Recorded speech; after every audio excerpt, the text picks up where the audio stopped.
Well, Rich Man came out last week, and I have some thoughts. Before anyone thinks I'm jumping on the bandwagon of hate, it's actually the opposite. I'm a massive fan of Aespa, I enjoyed Rich Man, and I think they're the only 4th or 5th gen group doing anything remotely interesting, or that have any semblance of consistency. Which is ironic, because my biggest gripe with Aespa right now is their lack of cohesion between their latest title tracks and the rest of their music on each corresponding project. And I get it, K-pop is a genre where the lead single is what defines an era, and unfortunately for a lot of people, it's where the engagement with the music starts and ends. However, it wasn't always like this. When I first properly got into K-pop in 2015, you could feel SM, for all their faults, had a real direction when it came to the sound of their groups. There's no better example of this than EXO, who have the greatest discography in K-pop history for this very reason. Albums like Exodus, which is a beautiful blend of sultry and smooth R&B, as well as some inspired New Jack Swing tracks, produced by the legendary Telly Riley. Or X-Act, which mostly featured the banging house production that permeated through other SM groups during that period, like SHINee and FX. I really want to stress that these points are not nostalgia driven. If anything, most of the time I'm very much anti this mindset.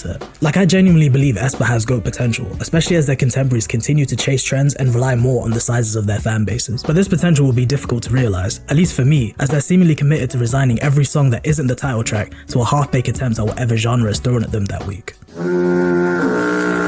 This genuinely upsets me because not only have they made sonically consistent projects before that I really like, but more importantly, out the gate it seemed like Aespa was going to be K-pop's slightly sanitized answer to hyperpop and be more experimental in the vein of an FX. And don't get me wrong, there are flashes of that, like with Armageddon and Supernova, but still, those songs were not backed by an album that was of the same quality or sound. Perhaps Aespa need a BTS to their EXO, a group that pushes them to be at their best for fear of being outdone. I mean, not like it matters, since all that anyone cares about is chart positions and streaming numbers. Raccoon.